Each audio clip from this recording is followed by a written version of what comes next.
Fala você que tá aí do outro lado da telinha, estudando comigo hematologia, todo dia aqui no Rala. Vamos lá, a gente vai conseguir aí vencer os obstáculos e passar nessa prova aí com louvor, tá bom?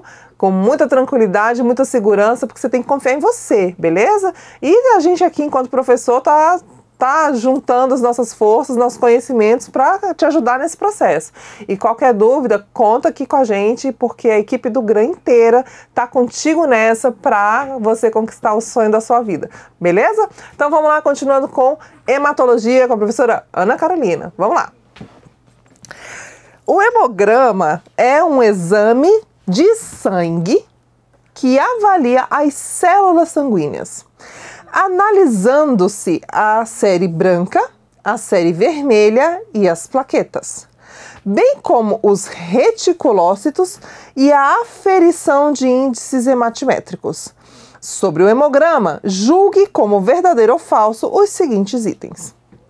Bem, a gente vai falar de um item, né, que é o que eu trouxe aqui pra gente, e trouxe também, pessoal, um hemograma, para eu estar destrinchando ele aqui, tá dando uma mastigada nesse hemograma com você, pra gente trabalhar bem essa questão do hemograma, o que é o hemograma, as partes do hemograma, tá? Que é o que vai estar aí, tem que amadurecer você para chegar numa prova e não ter dúvida na hora de fazer a resposta, na hora de escolher a resposta correta, tá bom? Aqui uma coisa curiosa que essa questão trouxe foi relacionada aos reticulócitos. Ele fala aqui o seguinte, ó, bem como os reticulócitos, né? Como é que a gente vai avaliar reticulócitos no hemograma completo? Aqui já dá para ficar meio que em dúvida, né? Porque o hemograma, nem todo hemograma vai analisar reticulócito.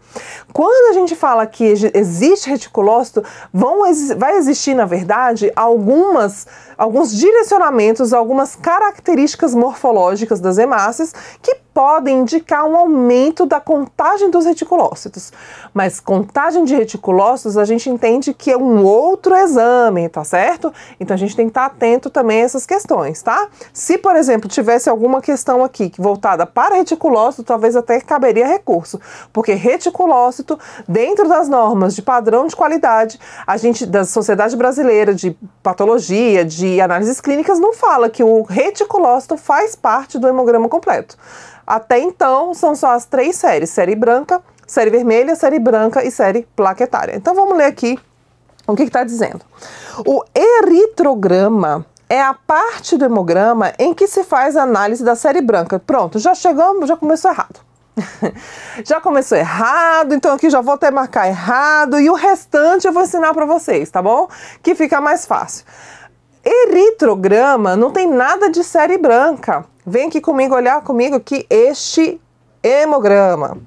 Veja bem, quantas células do sangue nós temos? Nós temos 3 células do sangue. Nós temos as hemácias, que são as células vermelhas, os leucócitos e as plaquetas. Ó, que coisa bonita. Então aqui o hemograma, ele é dividido em 3 séries, cada série com um grupo de células, né, um grupo diferente das nossas células. Então a gente tem as hemácias, os leucócitos e as plaquetas, por isso são divididos em 3 partes. Então volta aqui.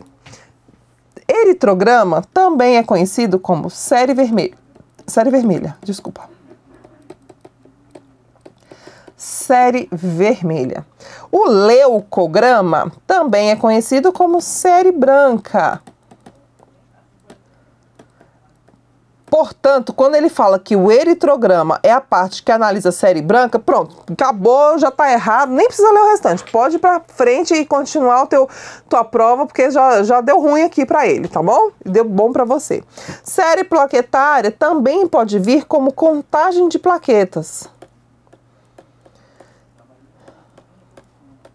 Eu particularmente gosto desse nome, série plaquetária, porque ou plaquetograma, também pode ser assim, tá?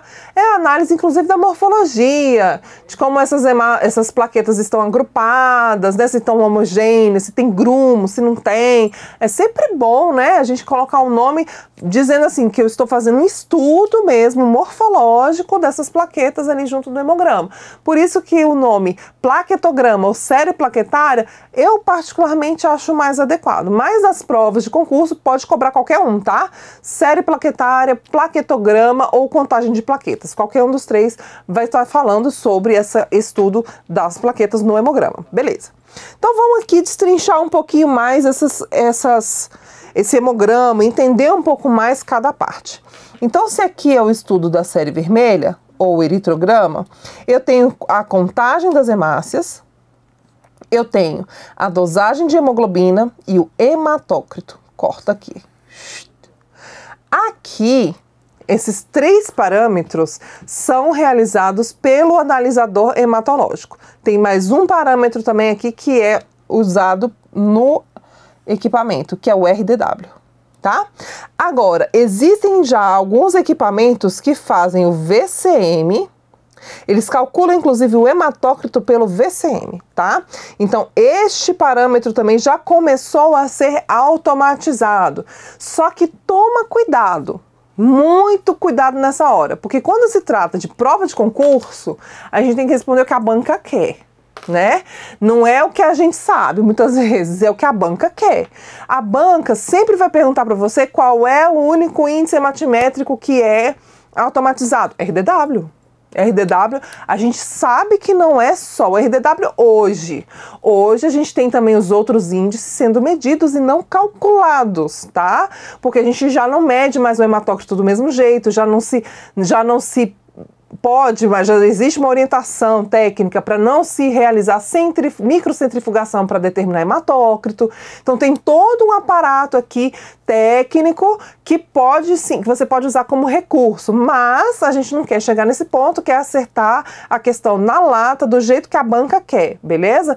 Então, como é algo que ainda é muito recente, é algo que ainda poucas pessoas utilizam, essa nomenclatura toda, mesmo que os equipamentos automatizados que fazem o VCM calculado não, perdão, que medem mesmo o VCM, nem todo lugar usa equipamentos ou sabem que esses equipamentos são utilizados medindo mesmo o VCM, tá? Então a gente tem que tomar um pouquinho de cuidado nisso daí na hora de responder uma prova de concurso. Então no concurso é o seguinte, o único índice hematimétrico que é medido pelo equipamento e não é calculado é o RDW. Até porque pode existir uma outra interpretação.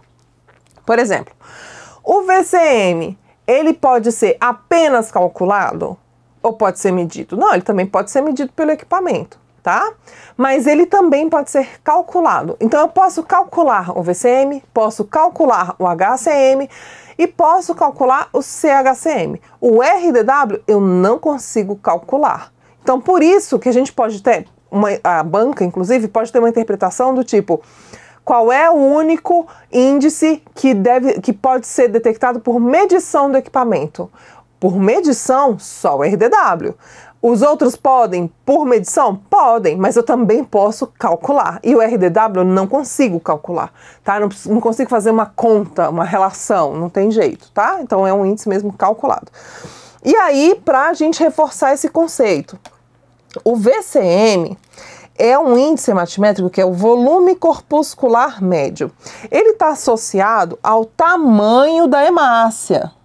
Então, ele é um índice que está associado ao tamanho da hemácia, onde os valores baixos de VCM vão indicar para a gente uma microcitose. E os valores altos de VCM, macrocitose. Macrocitose. O HCM é a hemoglobina corpuscular média.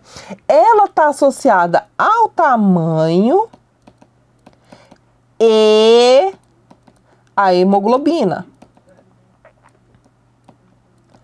Como assim? É o seguinte, se eu tenho microcitose, ou seja, o VCM baixo, eu vou ter um HCM baixo também, porque a proporção de hemoglobina dentro da hemácia vai acompanhar o tamanho da hemácia. Então, o VCM, se ele estiver baixo, ele vai arrastar o HCM para baixo também, tá? O CHCM é a concentração hemoglobínica corpuscular média. Essa aqui sim vai estar associada à concentração de hemoglobina do sangue, da massa globular. Quanto que eu tenho de hemoglobina ali dentro daquele hematócrito, tá? Então, são relações diferentes. Eu vou escrever aqui para vocês as relações, tá? Então, o VCM, ele vai estar relacionado com a quantidade de hemácias e versus, né? Não vou colocar versus, não, vou colocar por hematócrito. O HCM, ele vai estar relacionado com a quantidade de hemoglobina por hemácias. E o CHCM vai estar relacionado com a concentração de hemoglobina por hematócrito. Então, a gente tem que associar o quê? Se eu tenho a quantidade de hemácias relacionadas ao hematócrito, que é o volume globular, quanto mais baixo o meu volume globular, menor está sendo a minha hemácia. Quanto maior está sendo o meu volume globular, maior está sendo a minha hemácia. Por isso que o VCM está relacionado ao tamanho, tá? E o CHCM, ele vai estar relacionado à quantidade de hemoglobina dentro da hemácia. Vamos ver se aqui eu consigo explicar o que eu gostaria de falar para vocês. Por exemplo, aqui nesse hemograma, a minha hemoglobina está de 15,5. É uma hemácia de tamanho normal, com 15,5 de hemoglobina, tá? E o VCM aqui normal, dizendo para mim que o tamanho está ok. Agora vamos supor o seguinte. Vamos supor que para esse mesmo tamanho de hemácia, ou seja, o meu VCM tá ok, beleza? Meu VCM continua aqui na casa dos 94. Mas e se por algum acaso a minha hemoglobina estiver em 9? Vem aqui comigo. Se a minha hemácia continua do mesmo tamanho e a quantidade de hemoglobina aqui dentro diminuiu, você acha que vai ficar mais clara ou mais escura do que aquela que tem 15,5 gramas? Pensa em um segundo. Então, vem aqui comigo, que eu vou perguntar de novo. Olha só. Eu tenho duas hemácias do mesmo tamanho. Uma hemácia tem 15,5 gramas de hemoglobina. Ela vai ter uma cor bonitinha, tá? Rosadinha, né? Com aquela palidez central normal, tudo normal. Agora, vamos pegar uma hemácia do mesmo tamanho dessa de 15. Só que a concentração de hemoglobina dela não é de 15 mais, é de 9. Então, quem é que dá a cor vermelha para a hemácia? É a hemoglobina.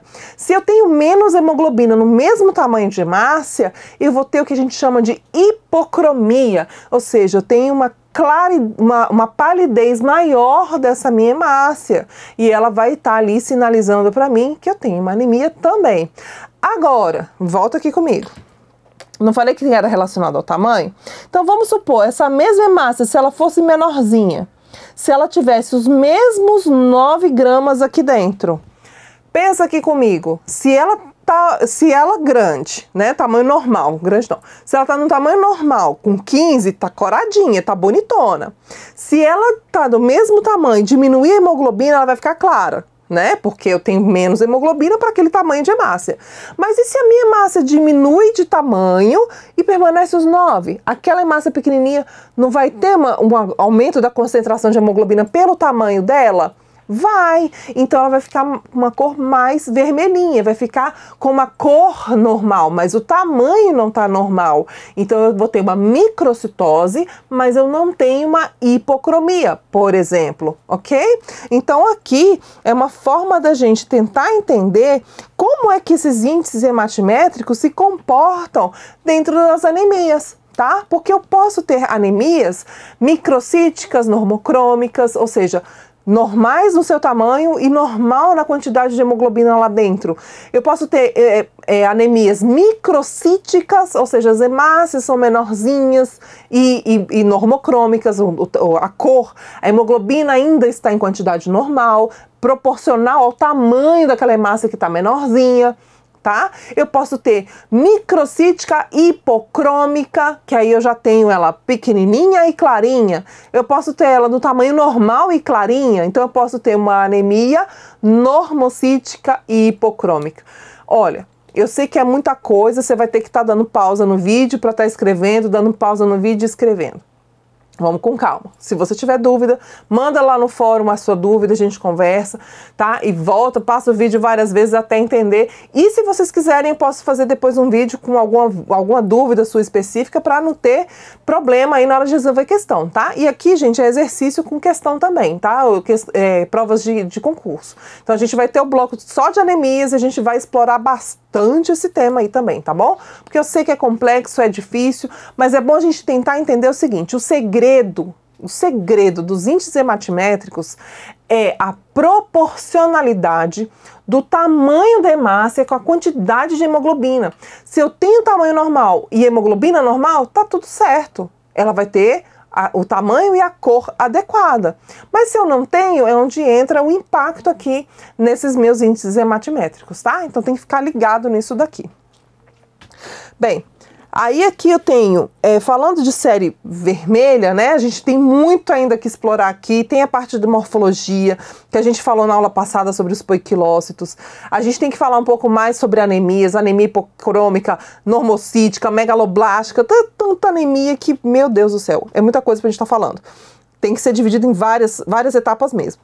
Mas prosseguindo aqui na interpretação do hemograma, a gente vai ter aqui a série branca, que é pra gente avaliar, gente, a resposta imune, né? De como é que tá a resposta imune do nosso organismo, como é que tá nosso sistema de defesa. Então eu tenho aqui os leucócitos totais, que é a contagem global dos leucócitos por milímetro cúbico. Então eu vou ter aqui o número, que a gente chama de número absoluto, é o número cheio, é o 100% de leucócitos que estão circulantes. Desse 100%, esse laudo está dizendo o seguinte para mim, que 69%, ou seja, 5.313, que é relativo a esses 7.700, 69%. 4% de eosinófilo, 1% de basófilo, 21% de linfócito e 5% de monócito. Para que serve cada um? Os bastões e os segmentados, eles estão associados às infecções bacterianas. E quando eu tenho a presença de uma infecção bacteriana instalada, e eu tenho aumento dos bastões, porque o normal mesmo de bastões é a gente ter de 1 a 5%. Se eu tenho esse aumento desses bastões acima de 5%, eu posso dizer que eu tenho um desvio à esquerda. O que é desvio à esquerda? Desvio à esquerda eu vou falar já já, a gente vai voltar nesse assunto daqui a pouquinho. Segura aí. Tá? Então a gente tem um desvio à esquerda, que é uma resposta à presença de uma infecção bacteriana. Eosinófilos e os basófilos, eles estão muito associados às reações alérgicas, tá? Então, nas alergias, a gente tem o que a gente chama de eosinofilia ou basofilia, que são aumento dessas duas linhagens de célula branca, tá? São células extremamente granuladas, cheias de histamina, prostaglandinas, leucotrienos, são células que estão ali cheias de grânulos e que quando existe uma resposta alérgica, esses grânulos são libertados para fora da célula, é o que provoca coceira, ardência, aquele mal-estar, e aí você toma o quê? Um antihistamínico para conter ali a histamina de quem? Destas células, tá? Então são essas as células aqui responsáveis pelas reações alérgicas. Elas também, especialmente o eosinófilo, ele também pode estar aumentado nas infecções por eumintos, tá? Nas parasitoses, mas só por eumintos, não por protozoários, tá? Por quê? Porque esses eosinófilos migram para esses vermes, porque aí a gente está falando de eumintoses, a gente está falando de verme, que são as larvas mesmo, tipo ascaris, lumbricoides, estrongiloides, né? Então, são esses vermezinhos mesmo, enterobíase, né? Os enteróbios vermiculares, todos os eumintos aí que vão entrar nessa classificação. A gente tem um aumento do eosinófilo, porque ele migra lá para o verme e libera essas histaminas para tentar ele leva essa citotoxicidade lá para o verme para tentar exterminá-lo, tá? Então, quando a gente encontra no hemograma um aumento de eosinófilo e de basófilo, a gente vai associar ou uma reação alérgica, ou, principalmente no caso do eosinófilo, uma reação por infecção parasitária, especificamente eumintoses. Os linfócitos e os monócitos, eles estão presentes nas respostas a infecções virais, tá? Então, quando no hemograma eu tenho um aumento dos monócitos e um aumento dos linfócitos, significa o quê? Que eu posso ter uma infecção viral, tá? E aí a gente vai ver, pode ter presença, inclusive, de linfócitos atípicos ou linfócitos reativos. São aqueles linfócitos que reagem a uma infecção viral, tá? E aí a gente pode ter até, dependendo da situação, um aumento do tamanho desse linfócito, fica bem bonito, né? Assim, bonito para quem está estudando, não para quem está com a doença, né? Obviamente. Mas eles ficam bem bonitos, bem reativos, bem azuis, né? Uma coloração bem bacana da gente estar estudando. E aqui, então, infecções virais.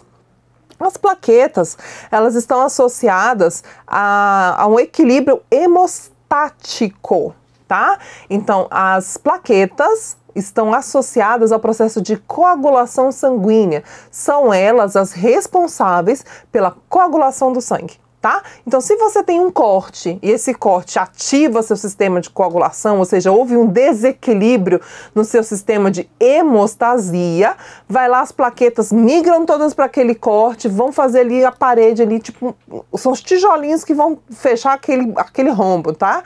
Depois vem o cimento, que é a fibrina, e impede, então, que esse sangue extravase para o meio extravascular. Tá bom? Então, essa função primordial do hemograma completo, que é um exame que realmente avalia a oxigenação tecidual, a resposta imune e a reação, como é que está as células do nosso sistema de coagulação. Agora veja, igual a questão anterior que a gente acabou de falar, método, análise realizada por citometria. Tá vendo aí, ó? Então, a citometria aqui, nesse caso, foi citometria de fluxo, e a gente tem aqui uma prova de como é que funciona aqui a metodologia da contagem e diferenciação das células, beleza? Então, vamos lá, continuando, mais uma questãozinha. O anticoagulante recomendado pela CLSI, que é Clinical and Laboratory Standards Test. Ó, eu tô chique no inglês, você viu aí, ó? CLSI é um órgão internacional de padronização, ou seja, de standardization, de padronização dos laboratórios clínicos, tá? Então, várias normas no Brasil a gente segue baseado pela CLSI, tá bom? E pelo ICSH, que também é outro sistema de padronização, só que é na hematologia, tá? ICSH. Para a realização do hemograma, o anticoagulante é recomendado pela CLSI e pelo ICSH para a realização do hemograma por preservar a morfologia celular Nós temos um problema aqui, galera, que é o seguinte, ó, ele trouxe para mim K2-EDTA e K3-EDTA, que é o tripotássico e o dipotássico. Não é citrato de sódio, porque o citrato de sódio não vai preservar a morfologia, nem o disódico, que aí eu vou ter um problema sério nas hemácias, tampouco a heparina, que eu vou ter aí, no caso, um problema nos leucócitos. Agora, olha só, essa questão, ou ela foi anulada, ou alguma coisa aconteceu com essa questão, porque é o seguinte, qualquer uma dessas duas, qualquer um desses dois, K2 ou K3-EDTA, você pode coletar e que esses dois anticoagulantes vão preservar a morfologia das células, tá? O ideal mesmo é a gente fazer a análise morfológica das células sem anticoagulante, porque algumas pessoas têm reações aos anticoagulantes, tá? Então, essa questão aqui é uma questão que sei não, hein? Sei não. Vamos lá, seguindo. Falando ainda de coleta de sangue. Julgue o item a seguir relativo à coleta de sangue, uso de anticoagulantes, esfregaços e técnicas de coloração das amostras de sangue periférico. Devido à possibilidade de ocorrência de neutrofilia, é contraindicada a coleta de sangue para exame de hemograma imediatamente após o paciente ter praticado exercícios físicos. Para você saber responder, você tem que saber o que é neutrofilia, né? Neutrofilia, assim como basofilia, assim como eosinofilia, né? Esses termos filia no final dos granulócitos. Vem aqui que eu vou desenhar isso para você. Então, eu tenho aqui os granulócitos.